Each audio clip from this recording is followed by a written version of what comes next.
Good evening. With your CIGTV news update, I'm Simon BOXALL. Thanks for joining us. With a decrease in blood and blood product importation and an increase in the number of local blood donors, the Cayman Islands Blood Bank confirms that the country is moving in the right direction towards universal access to safe blood transfusion. A press release from the HSA states that 516 lives were saved or improved in 2018 as a result of blood transfusions. Many of these transfusions were the direct result of the contributions from donors in the Cayman Islands, who by the end of 2018 totaled a record number of 1,529. World Blood Donor Day is tomorrow, Friday, June 14th. On the day, volunteers are thanked for their life-saving gifts of blood. The Cayman Islands Health Services Authority Pathology Laboratory Manager and Blood Bank Manager Judith Clark said, "Despite all the progress made, with 30% of the population eligible to donate, but only 2.4% donating blood, there's still much work to be done," Ms. Clark noted. To check if you're an eligible donor or to book an appointment to donate, please go online to bloodbank.ky or call the Cayman Islands Blood Bank at 244-2674. Later this month, heads of governments from the British Overseas Territories will travel to the Cayman Islands for the annual United Kingdom Overseas Territories Association, or UKIOT pre-joint ministerial council meeting, followed by an inaugural UK Overseas Territories International Trade Summit to be held at the Kimpton Seafire Resort. The pre-GMC meeting allows leaders to agree key items for the agenda for the JMC meeting that will take place in November in London and get an update on the work carried out by the UKIOT over the past year. The Trade Summit, jointly hosted by the Cayman Islands government and the UK government, is the first of its kind by the new Cayman Islands government's Ministry of International Trade, Investment, Aviation and Maritime Affairs.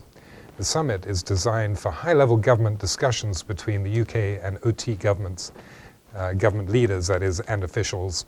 Premier Honourable Alden McLaughlin said, "This inaugural UK OT International Trade Summit is an opportunity to showcase what the OTs have to offer, but to also discuss trade opportunities with and for all OTs, as we all look for ways to diversify our economies and take advantage of the opportunities that will be afforded after Brexit." The timing of the Trade Summit is planned specifically to coincide with the Celebrate Cayman's 60th anniversary celebrations, where the Cayman Islands history and culture will be showcased. On Wednesday, Director General of the Cayman Islands Weather Service, Mr. John Tibbetts, gave us an overview of what predictions look like for the hurricane season. Today, Mr. Tibbetts talks to us about the impact of climate change on storms in the region and how much better prepared we are today than back in 2004 when Hurricane Ivan caused much damage and destruction. Everybody realizes and everybody has heard enough about climate change over the years and realize that the atmosphere is indeed warming. However, the impact on hurricanes and on tropical storm seasons and what have you is very interesting, because you have to take into consideration some of the annual cycles or biannual cycles, such as the El Nino and La Nina, which play a significant role on the impact of the season itself. All right. When they did research on the impact on the hurricane season, it usually does not impact necessarily the numbers. What it does do is that it provides a lot of extra energy to make those major storms even more powerful. Okay. So the major storms number may increase a bit, and then the intensity of those storms may increase a bit. Since Hurricane Ivan, there were two major changes that we have. First of all, there is the creation of Hazards Management Cayman Islands. Second of all, there is the creation of the National Weather Service. So those are two very critical pieces in how a country responds to a natural disaster. I think both organizations are well equipped, have some good, strong people in place. From the hazards management point of view and the disaster management, A lot of the components doesn't necessarily change that much. They've formatted it a bit better and stuff like that, but we still have an abbreviated version of the old National Hurricane Committee. It's just that by the creation of Hazards Management Cayman Islands, we give it a better structure to operate under, and we have learned from the lesson of Hurricane Ivan and other things as we're testing our system continually every year with the annual hurricane exercise. The hurricane season ends on November 30th, but everyone who lives in the Cayman Islands is encouraged to look at their preparation plan should a storm head our way.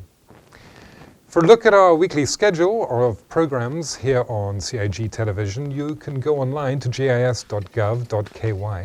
And if you missed today's news update, you can watch it on our Facebook page and YouTube channel. I'm Simon BOXALL in for Donna Bush with your CIGTV news update. Thanks for joining us. Have a great night.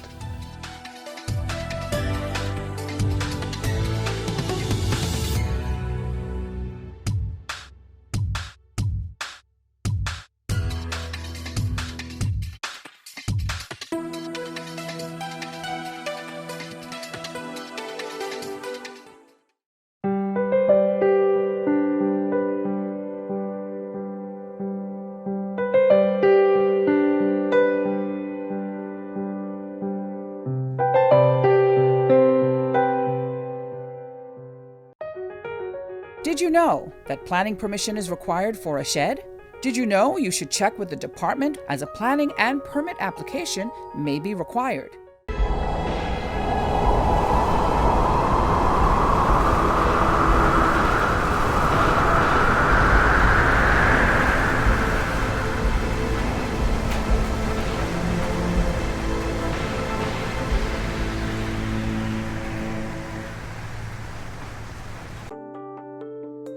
Did you know planning permission is required to clear land by mechanical means? You should check with the department as a planning and permit application may be required. Boating, fishing, and water sports in the Cayman Islands are great, but keep a cool head. Here are 7 tips for fun and safe sea outings. Number 1. Use a checklist to plan your outing. Check the weather forecast, make a float plan, and share it with someone who is remaining on land, stating where you're going, with whom, and when you're expected to return. Visit your nearest marine supply store to get your safety gear. This includes signaling mirrors, whistles, and a flare kit.